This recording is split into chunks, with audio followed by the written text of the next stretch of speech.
Bendiciones, hermanos. Bendiciones, hermanos. Que la gracia y la paz de nuestro Señor sean multiplicados en nuestras vidas, hermanos. Un cordial saludo de parte de la Iglesia Reformada Latinoamericana para todas aquellas personas que están con nosotros y aquellos que nos logran ver a través de la transmisión. El Señor siempre nos ha hablado, siempre ha hablado a su iglesia. Hoy no será la excepción. Yo los invito a que abran sus Biblias rápidamente en el libro de Habacuc. Habacuc, el profeta Habacuc. Y vamos a leer primeramente del capítulo 3, versículo 2, del profeta Habacuc. Cabe aclarar que vamos a estar trabajando en esta mañana en todo el libro del profeta, en fragmentos del libro, y veremos qué Dios nos dice a través de su palabra en el día de hoy. Así que, ¿cuántos ya se ubicaron en el libro? Amén. Bueno, vamos a leer la palabra del Señor. Dice: Oh Jehová, he oído tu palabra y temí. Oh Jehová, aviva tu obra en medio de los tiempos. En medio de los tiempos, hazla conocer. En la ira, acuérdate de la misericordia. Amén. Vamos a orar, hermanos. Amado Padre Celestial, Dios Omnipotente, tú eres fiel, tuya es la gloria, la alabanza y la majestad por los siglos de los siglos. Te pedimos, amado Señor, en el día de hoy que seas tú hablando a nuestras vidas a través de tu palabra. Que nos ayudes a través de tu Espíritu Santo a ser oidores, hacedores. Que seas tú colocando el denuedo y el convencimiento, Padre, para lo que quieres decirnos en el día de hoy. Padre, te rogamos, Señor, que nos ayudes a meditar en ella. Y también, mi Rey, glorifícate una vez más, como siempre lo has hecho, porque tuya es la gloria y la honra por los siglos de los siglos. Amén. Surgen una serie de interrogantes, los cuales son: ¿hasta cuándo seguiremos viviendo? ¿Hasta cuándo seguiremos viendo corrupción en nuestro país? ¿Hasta cuándo veremos cómo esta sociedad se deteriora? ¿Hasta cuándo veremos delincuencia, extorsión, atracos? ¿Hasta cuándo veremos que esta sociedad llama a lo bueno malo y a lo malo llama bueno? Estas preguntas, tal vez en algún momento nosotros las hemos hecho, ¿verdad? ¿Hasta cuándo veremos progresar esto? ¿Hasta cuándo se acabará todo esto? Y estas preguntas también se hicieron en el pasado, para ser más exactos, en la vida del profeta Habacuc. Así que, viendo el contexto en el que se escribió este libro, el punto de la historia es que Israel del Sur había abandonado completamente la ley de Dios. Y todos sabemos lo que sucede cuando un gobernante o un líder abandona la palabra, la ley del Señor. Pues inmediatamente comienzan los problemas sociales. Comienza un desorden social, el cual es corrupción, injusticia, violencia, paganismo, entre otras cosas. Así que al observar el triste estado en el que se encuentra la nación, el profeta Habacuc hace una queja al Señor. El profeta Habacuc dice queja con el Señor. Y hay que resaltar que el significado del nombre de Habacuc es el abrazado o el que abraza. Y tiene una queja con el Señor al ver la maldad del pueblo y al creer que Dios estaba siendo indiferente ante el clamor que él estaba haciendo al Señor. O sea, él se estaba quejando porque el pueblo en el que él vivía, Israel, había abandonado la ley y ellos estaban viviendo de una manera corrupta. Y él se queja delante del Señor por eso. Este sermón, hermanos, se titula Una esperanza en medio de la aflicción. Y quiero que me acompañes al versículo 2 al versículo 4 del capítulo 1. El profeta Habacuc dice: ¿Hasta cuándo, oh Jehová, clamaré y no oirás? Y daré voces a ti a causa de la violencia y no salvarás. ¿Por qué me haces ver iniquidad y haces que vea molestia, destrucción, violencia? Están delante de mí, y pleito y contienda se levantan.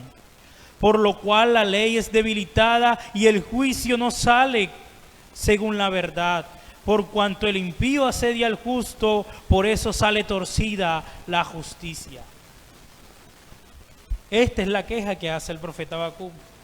Y esta expresión ¿hasta cuándo? Quiere decir que el profeta Habacuc ya ha venido clamando por esto. Y podemos ver que una de las cosas que complementaban el inconformismo del profeta era que él creía que Dios estaba siendo indiferente ante el clamor que le estaba haciendo. ¿Cuántos de nosotros, hermanos, no hemos deseado en medio de un problema, de una situación difícil, complicada, cuántos no hemos deseado la intervención inmediata de Dios? Que sea ya. Creo que todos nosotros en algún momento, ¿verdad? Y aunque muchas personas consideran irreverente realizar esta queja, creo que todos nosotros en algún momento nos hemos quejado. Y a manera personal, considero que enfrentarse a los silencios de Dios es una de las cosas más difíciles para nosotros. ¿Por qué? Porque somos frágiles, porque nos desesperamos con facilidad, con tanta facilidad. Aunque aquí nosotros podemos ver que hoy nos sentimos en alguna forma identificados con esta queja de Habacuc al ver todo lo que vemos a nuestro alrededor. Así que la palabra a nosotros también nos recuerda que a pesar de todas esas situaciones, nuestro Dios es un Dios soberano. Él no está siendo indiferente ante la necesidad de sus hijos y de su iglesia. Él conoce cada cosa y sabe en su plan en qué momento oportuno intervenir. Pues el libro de Eclesiastés dice que hay un tiempo señalado para todo y un tiempo para cada suceso bajo el cielo. Pero la respuesta del Señor no tardó. El Señor le respondió al profeta Habacuc. El Señor le responde a Habacuc y le dice que ha visto la maldad de Israel, que ha visto la maldad del pueblo.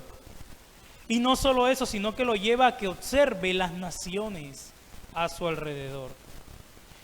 Pues en ese momento se estaba levantando una etnia de los babilonios, el cual eran los caldeos, y estaba tomando incluso más fuerza que los asirios. Así que ahora él le muestra a Habacuc, este grupo al que me estoy refiriendo, era muchísimo más corrupto que la nación de Israel.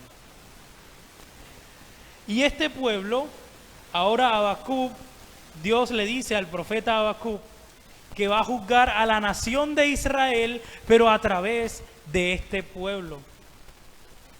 Y es aquí donde surgen una serie de interrogantes que surgen incluso hoy en día en nuestro contexto. ¿Cómo es posible que Dios, siendo santo, perfecto y bueno, utilice a personas y como en el caso de Habacuc, a pueblos que son más corruptos para ejecutar su plan? En pocas palabras, Habacuc estaba diciendo, ¿cómo es posible que un Dios santo pueda usar a personas como estos pueblos para juzgarlos a ellos? Pero el Señor cumple su propósito con el que Él le place, ¿cierto, hermanos? Así que a Habacuc le sorprendió esto, y otra cosa es que Habacuc no esperaba esa respuesta de parte de Dios. Habacuc clamó y se está quejando porque la nación en la que él vive es corrupta y él quiere que Dios intervenga rápido, pero ahora Dios le dice que los va a juzgar a través de un pueblo más corrupto. Y Habacuc en ese momento se siente mal, se siente más triste que la primera queja ahora. No era la respuesta que él esperaba. Y esto me recuerda al profeta Jonás cuando estaba sentado a las afueras de Nínive como espectador número 1, esperando el juicio de Dios para con ellos. ¿Sí recuerdan esa escena? Estaba afuera de la ciudad, así como cuando vamos al cine, al teatro, esperando que cayera el fuego, y él ahí como primer espectador. Pero Dios mostró su misericordia y su amor para con este pueblo y no lo destruyó. ¿Y qué pasó con Jonás? Se molestó, se enfureció, no era lo que él esperaba. Tampoco era la respuesta que Habacuc esperaba de parte del Señor en este caso. Esta no era la respuesta que Habacuc esperaba. Así que aquí podemos encontrar dos verdades. Primeramente, dos verdades, hermano. La primera verdad es que Dios es soberano. Y Él usa al que quiere, como quiere, para lo que quiere. Porque Él es el dueño de todo y Él controla todo, hermanos. Como le sucedió a una ancianita en la ciudad de Bogotá, fue a una gran iglesia. Y esta ancianita, el pastor en ese momento dijo, vamos a tener algunas acciones de gracia. Y la ancianita se levantó y dijo, yo estoy agradecida con el Señor porque estoy viva, porque gozo de salud. No tengo en mi casa para comer, no tengo para nada, pero gozo de salud y estoy agradecida con el Señor. Y ella decía, y no le estoy pidiendo a nadie, para que sepan, solo estoy agradeciendo que a pesar de las dificultades, yo estoy agradecida. Y bueno, ese día, afuera de la iglesia, escucharon unos jóvenes que practicaban el satanismo. Y dijeron, mira, lo que dijo la viejita, ahora nosotros vamos a hacerle una compra grande y se la vamos a llevar a la casa. Y vamos a mirar dónde vive, la seguimos y todo. Y se la llevamos a la casa y cuando esté en la casa, nosotros le vamos a decir, esta ofrenda se la traemos a usted de parte de Satanás. Estos hombres planearon todo, mientras terminaba el servicio, los hombres fueron a hacer la compra, y mejor dicho, arreglaron todo. Y cuando ya se acabó el servicio, todos se despidieron, la ancianita la siguieron hasta donde vivía y llevaban la carretilla con las compras y llegaron y tocaron la puerta. Y la señora abre la puerta, cuando abre la puerta, le dice la señora, ¿qué quieren? En un tono grosero. Y, doña, venimos a traerle esta ofrenda. Y la señora como pudo jaló, la metió y cerró la puerta. ¡Tum! Y ellos se quedaron sorprendidos como que ¿qué pasa? Ni siquiera le dijimos de parte de quién venía. Entonces tocaron nuevamente la puerta y la ancianita abrió. Y le dije, ¿qué quieren? Doña, ¿usted no quiere saber de parte de quién viene esta ofrenda? A lo que la ancianita en un tono grosero le responde, la verdad a mí no me interesa. Cuando Dios me va a bendecir, puedo usar hasta el mismo diablo si quiere. Y puede que esto dé risa y todo, pero realmente lo que nos muestra es que Dios usa al que quiere, como quiere, para lo que quiere, ejecutar su obra. Lutero decía, el diablo es el diablo de Dios, porque el Señor puede usar al que quiere cuando quiere, instrumento para mostrar su grandeza y su gloria. Y en pocas palabras, eso fue lo que sucedió en la vida de Job, ¿o no?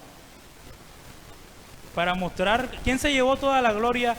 El enemigo creía que iba a humillar la obra del Señor con la tentación de Job. ¿Y quién terminó recibiendo toda la gloria al final de esto? Dios terminó recibiendo toda la gloria. Así que, hermanos, vemos aquí que Dios usa al que quiere cuando quiere. Pero la otra verdad que podemos apreciar en esta parte del texto, en el profeta Habacuc, es que no siempre la voluntad de Dios irá acorde a nuestros deseos. No siempre la voluntad de Dios va acorde a nuestros deseos. Qué bueno la voluntad de Dios cuando me aprobaron el subsidio de vivienda. ¡Yes! Qué bueno la voluntad de Dios cuando me gané la beca. Se me dio la voluntad de Dios. Qué bien. Qué bueno la voluntad de Dios cuando quedé en ese empleo súper remunerado. ¡Wow! Pero la voluntad de Dios sigue siendo buena. Así estés orando por ese empleo que tanto necesitas o que estés orando por no perder tu empleo y al final del día te entregan la carta diciéndote, lo sentimos. Esta es tu carta, gracias por el servicio que nos prestaste. Ahí también se ejecuta la voluntad de Dios, hermanos. Y sigue siendo buena, agradable y perfecta. De pronto en el momento no agradable para ti, pero su voluntad es buena, agradable y perfecta. O que estás en el hospital esperando unos resultados y tienes temor y estás orando al Señor y al final del día te entregan el resultado diciendo que tienes una enfermedad terminal, tú o un familiar.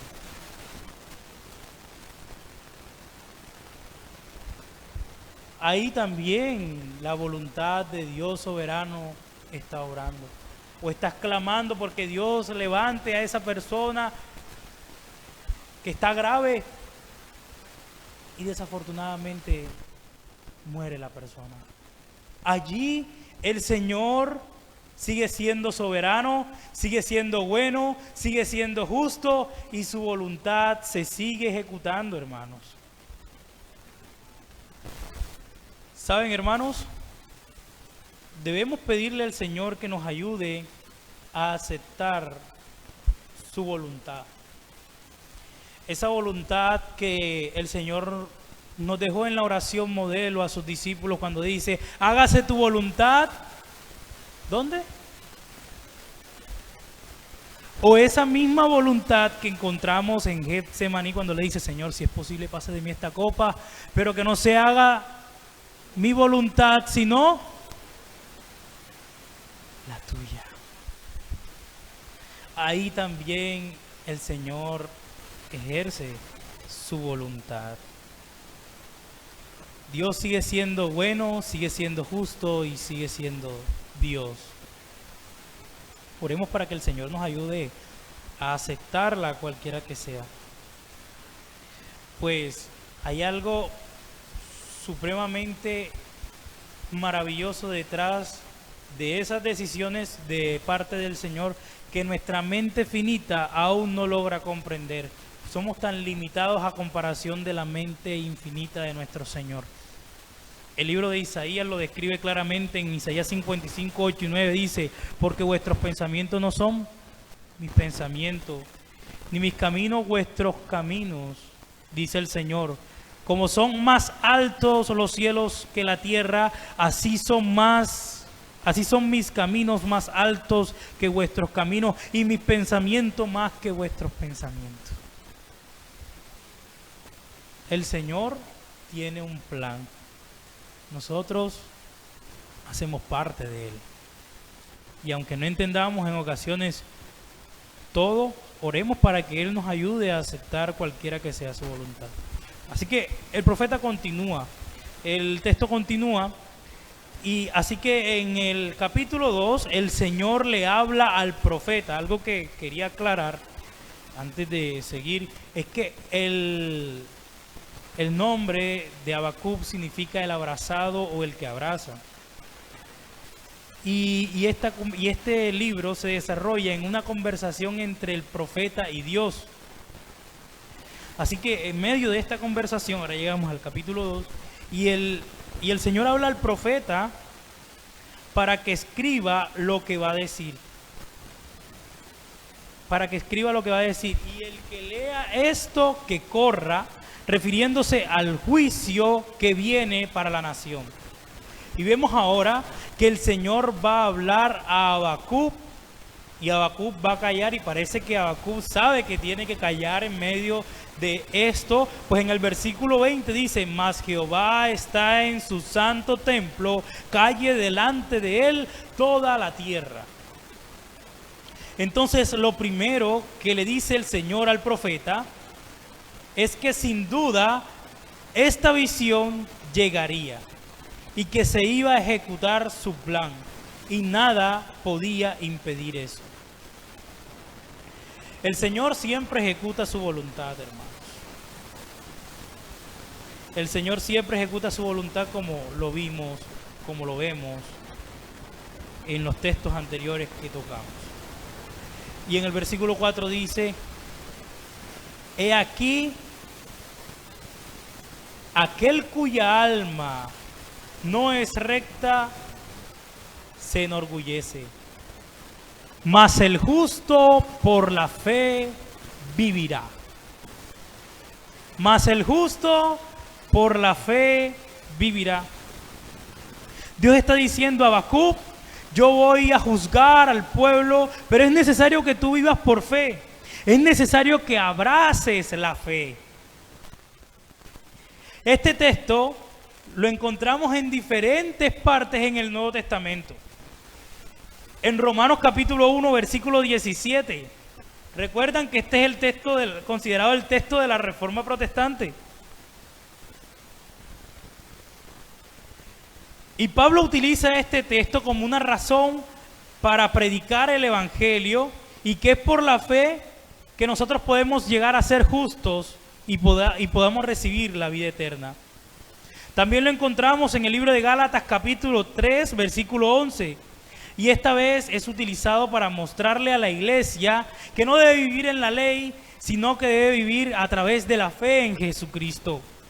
Y lo encontramos en Hebreos capítulo 10, versículo 38. Y Dios también lo utiliza este texto a través de la vida del autor para animar a la congregación a que persevere en medio de los momentos de aflicción, en medio de las tribulaciones en la iglesia. Así que este texto es muy importante, bueno, al igual que toda la Escritura, porque es palabra de Dios. Así que en medio de toda este panorama turbio que se encontraba el profeta, podemos ver, ahí se logra ver un destello de la gloria de Dios. En medio de todo ese panorama difícil, complejo y lo que se venía, podemos ver un destello de la gloria de Dios a través de esa promesa de que el justo por la fe vivirá. A pesar de que Habacuc sabía que los caldeos iban a arrasar con la nación, iban a destruir las puertas de la ciudad, iban a quemar el templo, en medio de esa situación es que el Señor nos brinda esa promesa hermosa, que el justo por la fe vivirá. Puede que pasemos por los peores momentos, las situaciones más difíciles de nuestra vida, que nos lleguen momentos de crisis para nosotros, que perdamos todas nuestras cosas materiales, nuestras pertenencias, incluso que atenten contra nuestra vida. Pero hay algo que nadie nos podrá quitar, y es la esperanza redentora en Cristo Jesús. Así que ahora encontramos 5 ayes que Dios va a describir para juzgar a Babilonia también. O sea, Dios le dice: voy a juzgar a Israel, pero también voy a juzgar a Babilonia y a todos aquellos que sigan sus pasos. Pues recordemos que la única nación monoteísta en ese momento era la nación de Israel. O sea que Dios iba a juzgar a todo el mundo. Y en esos ayes aparecen personajes o personas como gobernantes que edifican su ciudad con sangre, desde gobernantes, personas de todo tipo, hasta personas que se embriagan y hacen maldad. Y esto no solamente representa a la cultura, no solamente representa o muestra la condición en la que está la sociedad en la que Habacuc está, sino que también representa la condición del hombre sin Dios. Representa la condición del hombre sin Cristo. Y dice la palabra que por cuanto todos pecamos estamos destituidos de la gloria de Dios. Y tú y yo, amado hermano, no somos mejores que ellos. Tú y yo estábamos en la misma condición. Solo a través de Cristo, a través de la fe, es que nosotros hoy podemos pertenecer, podemos hacer parte de la gracia. Porque Cristo ocupó nuestro lugar en esa cruz y ahora nosotros somos justificados mediante la fe y podemos vivir. Podemos vivir. Así que hermanos, ¿puedo decirles yo, la salvación es por gracia o por obras? ¿Por gracia o por obras? Y si yo les digo que es por obra, ¿qué pensarían ustedes? Bueno, yo les voy a decir, la salvación es por obra, por una obra, por la obra de Cristo en la cruz del Calvario, pero no por ninguna de nuestras obras. Y es por gracia mediante la fe en Jesucristo, porque el justo por la fe vivirá. Así que se asustaron, ¿verdad? ¿Cómo, hermano? Así que, después de haber escuchado el profeta Habacuc esas fuertes palabras de parte del Señor, el profeta cambia la manera de dirigirse al Señor. ¿Cómo fue la primera forma en la que el profeta se dirigió al Señor? Con una queja. ¿O no? Con una queja. Esta vez se dirige al Señor no para cuestionar sus decisiones, sino con un hermoso canto de oración que podemos encontrar al final de este libro. Al considerar la magnitud, esto lo hace Habacuc al considerar la magnitud del poder del Señor. Y Habacuc recuerda cómo vio la gracia del Señor y el juicio del Señor con otros pueblos cuando salieron de Egipto y cuando en el tiempo de la conquista. Y es por esa razón que nosotros regresamos nuevamente al texto al cual iniciamos, en el que el profeta le expresa: en tu ira ten presente tu misericordia.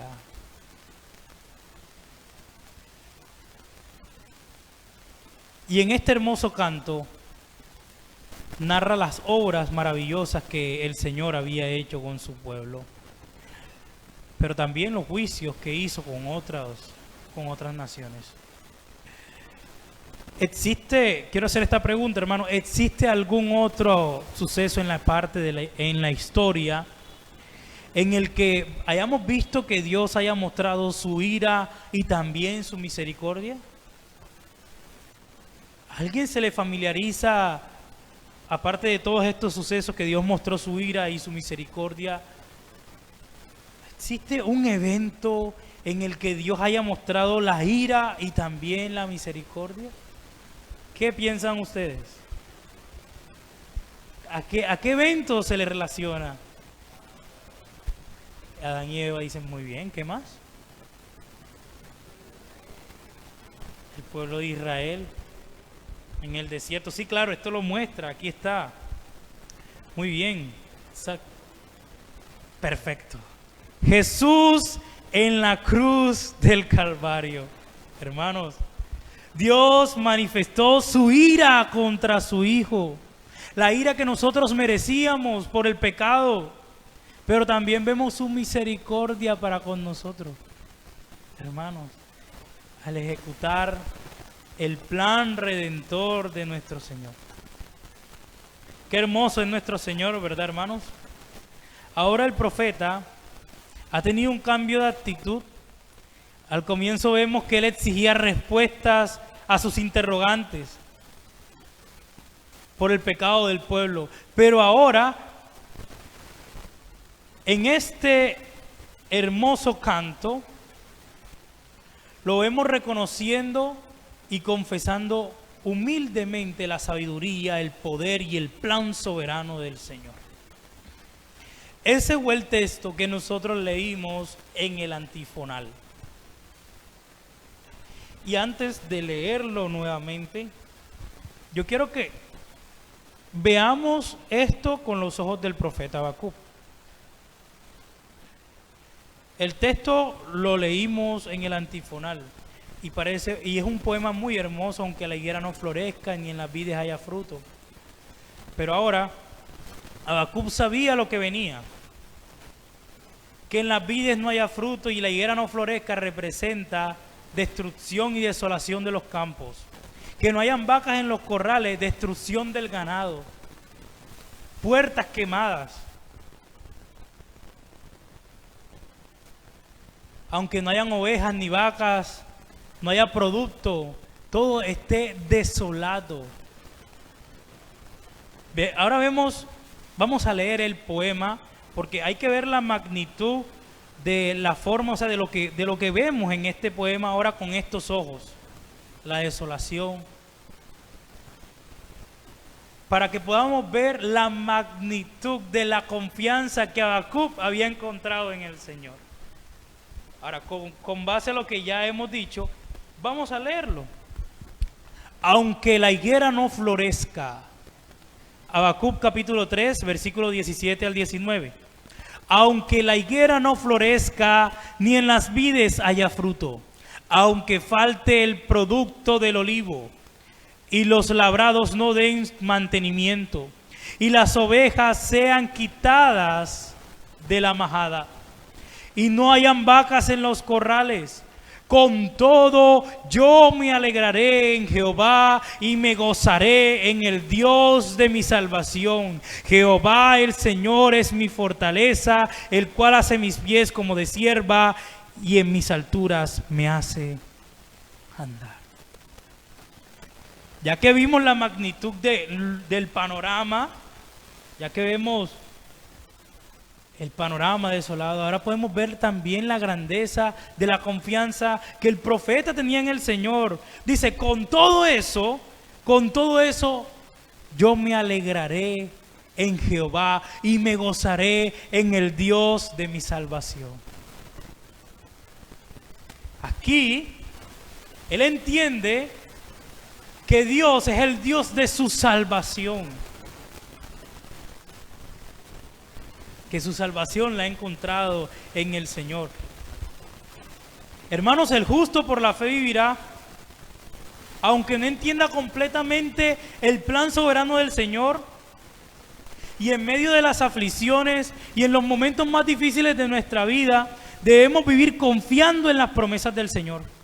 Así como Habacuc, el abrazado, abrazó las promesas del Señor después de todo lo que sabía que venía para la nación. Hermanos, que aunque nos falte todo,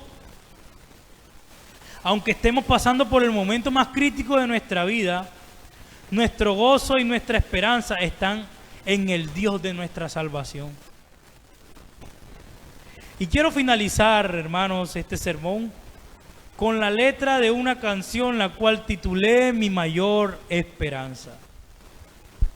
Y toda es sacada de textos bíblicos. Dice, aunque pase valles de sombra y de muerte, aunque pase por las aguas y camine por el fuego, aunque tambalee mi barca en la tormenta, conmigo estás. Aunque vengan las grandes inundaciones y los vientos soplen para dar temores, el fundamento en la roca puesto está y la casa no caerá. No temas, Él ha prometido estar contigo por los siglos. No temas, ten confianza. Cristo es nuestra mayor esperanza. Nuestras aflicciones en la tierra no se comparan con la gloria venidera. Cree en Él y es imposible que mueras. En medio de las aflicciones, el Señor hoy nos recuerda que tenemos una esperanza mucho mayor que cualquier cosa que estemos experimentando en el momento.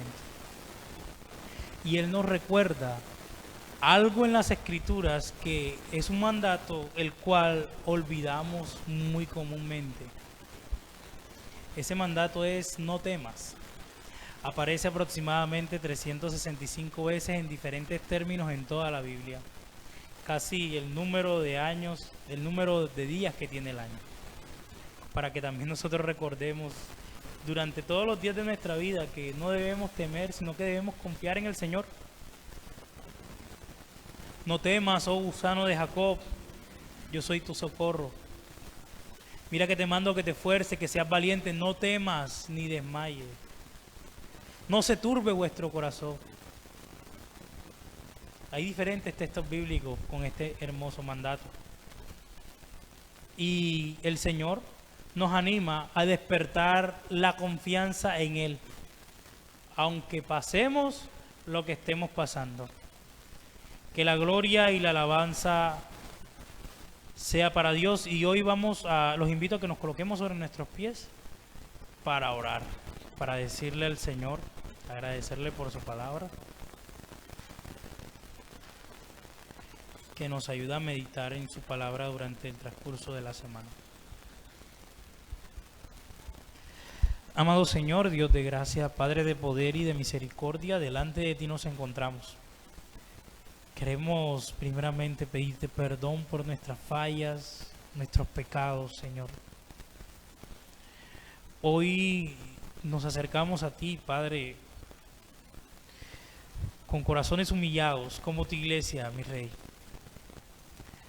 Primeramente, para pedirte, Señor, que nos ayudes a esperar, Señor, en ti, a no desesperarnos ni cuestionarte. Te pedimos, amado Señor, que en medio de estas difíciles situaciones que nos des la fuerza. Padre, también te pedimos que nos ayudes, Señor, a ver un destello de tu gloria a través de ellas, como lo vemos en el profeta Habacuc. Ayúdanos a meditar en esa gran confianza que debemos tener en ti en medio de ellas también. Padre, gracias por tu fidelidad. Gracias porque nos has mostrado también que tú eres un Dios soberano y que usas a quien quieres, como quieres, para lo que quieres. Y rogamos, Señor, para que nos ayudes a aceptar tu voluntad, cualquiera que sea.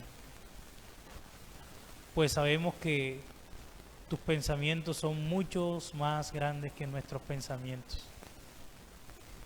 Y descansamos en eso, en que estamos en buenas manos y que tú eres el que llevas el timón de nuestra vida. Gracias, Señor, toda la gloria es tuya porque tú eres fiel. En Cristo Jesús hemos orado y la iglesia dice: bendiciones, hermanos.